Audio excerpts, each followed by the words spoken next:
Marie-Jeanne, mon sublime amour, depuis que tes yeux se sont fermés, les nôtres ne cessent de te pleurer. Dans ce nouvel ouvrage intitulé « Parcours d'une vie », l'auteur retrace sa rencontre avec sa dulcinée et toutes les étapes qui ont suivi dans leur vie conjugale. François Mouchipaï garde encore présent dans sa mémoire les souvenirs de 27 ans de vie commune jusqu'à la mort de son épouse. Il donne ici ses motivations.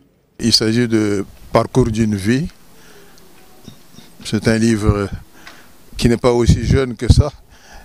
Il vient de paraître, mais les événements qui sont rencontrés là-dedans commencent depuis 1971. C'est une autobiographie.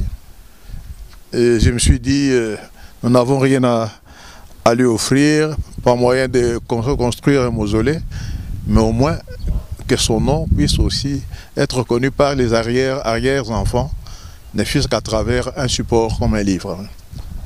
C'était juste après sa mort, je passais mon congé de circonstance, et à un moment donné, certainement, on se pose des questions comme tout le monde, pourquoi nous et pourquoi pas les autres?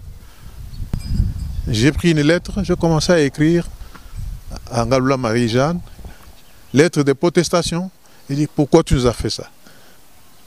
Autant de questions. Dans une enveloppe, et je ne savais pas à qui la destiner.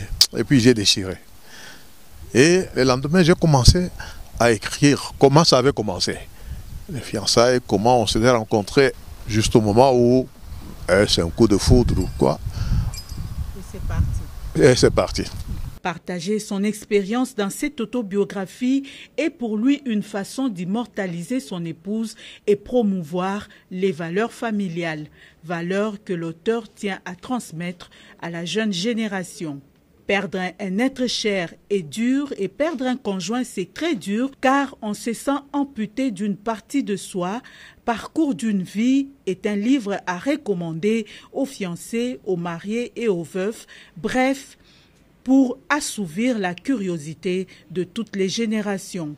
Signalons que François Mouchipaï est né à Lusambo en 1944.